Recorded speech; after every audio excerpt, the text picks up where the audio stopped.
साधु और चूहा। दक्षिण भारत के महिला रोप नामक नगर में भगवान शिव का एक प्राचीन मंदिर था। मंदिर की देखभाल, पूजा पाठ और अन्य समस्त कार्यों की जिम्मेदारी एक साधु के जिम्मे थी, जो उसी मंदिर के प्रांगण में स्थित एक कक्ष में रहा करता था। साधु की दिनचर्या भोर होते ही प्रारंभ हो जाती, जब वह स्नान कर मंदिर में आरती संपन्न करता और फिर गांव के भिक्षा मांगने निकल जाता। गांव के लोग साधु को बहुत मानते थे, इसलिए भिक्षा में अपने सामर्थ्य से अधिक ही दिया करते थे। साधु भिक्षा में प्राप्त अनाज के स्वयं के लिए भोजन बनाता, कुछ मंदिर में काम करने वाले निर्धन मजदूरों में बांट देता और शेष एक प्राप्त में सुरक्षित रख देता था। उसी मंदिर के प्रांगण में एक चूहा भी बिल बनाकर रहता था। वो रोज रात साधु के कक्ष में आता और प्राप्त में रखे अनाज में से कुछ अनाज चुरा लेता। जब साधु को चूहे की करतूत के बारे में ज्ञान हुआ तो वह प्राप्त को एक ऊंचे स्थान पर लटका कर रखने लगा, लेकिन इसके बाद भी चूहा किसी न किसी तरह प्राप्त तक पहुंच जाता। उसमें इतनी शक्ति थी कि वह छलांग लगाकर इतनी ऊंचाई पर रखे प्राप्त तक आसानी से पहुंच जाता था। इसलिए चूहे को भगाने के लिए साधु अपने साथ एक छड़ी रखने लगा। जब भी चूहा प्राप्त के पास पहुंचने का प्रयास करता, वो छड़ी से वार कर उसे भागने का प्रयास करता। हालांकि बहुत प्रयासों के बावजूद अवसर पाकर चूहा कुछ न कुछ प्राप्त से चुरा ही लेता था। एक दिन एक सन्यासी मंदिर में दर्शन के लिए आए। वो साधु से मिलने उनके कक्ष में गए। साधु ने उनका स्वागत किया और दोनों बैठकर वार्तालाप करने लगे, परंतु साधु का पूरा ध्यान सन्यासी की बातों में नहीं था।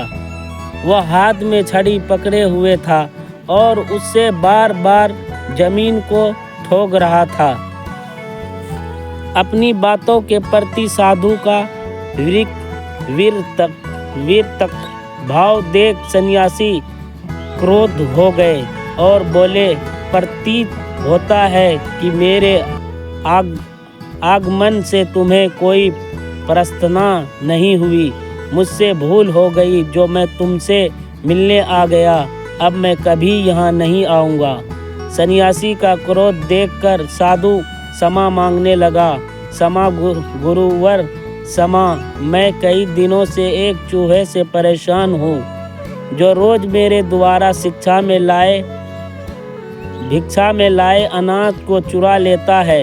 अनाज के प्राप्त को ऊंचे स्थान पर लटकाकर मैं छड़ी से जमीन को ठोकता रहता हूँ, ताकि चूहा डर से यहाँ न आए, किंतु वह किसी न किसी तरह प्राप्त में से अंतर चुरा ही लेता है।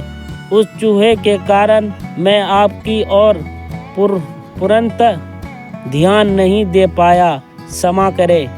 सन्यासी साधु की परेशानी समझ गया और बोला, अवश्य ही वो चूहा शक्तिशाली है, तभी इतनी ऊंचाई पर रखे प्राप्त तक छलांग लगाकर अंत चुरा लेता है। हमें उसकी शक्ति के पीछे का रहस्य पता करना होगा।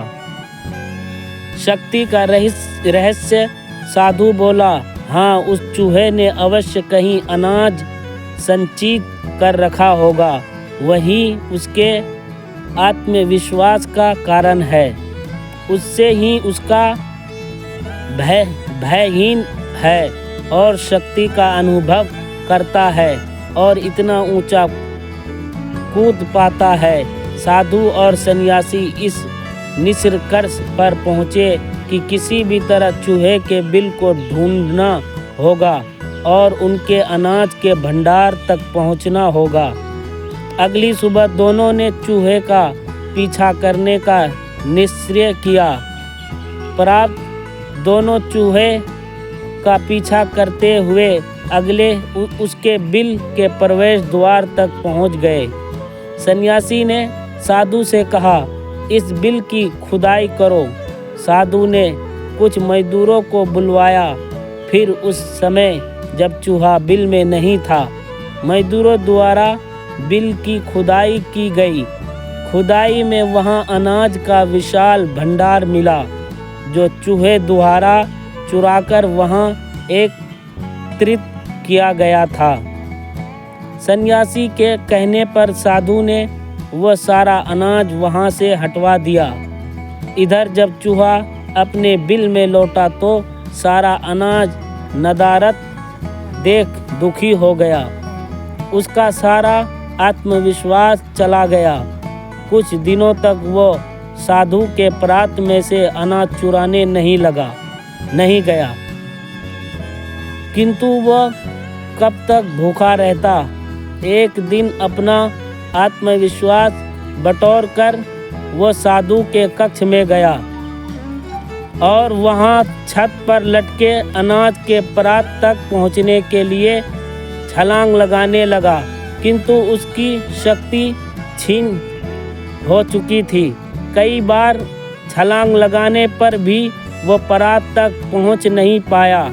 अवसर देख साधु ने उस पर छड़ी से जोरदार वार किया।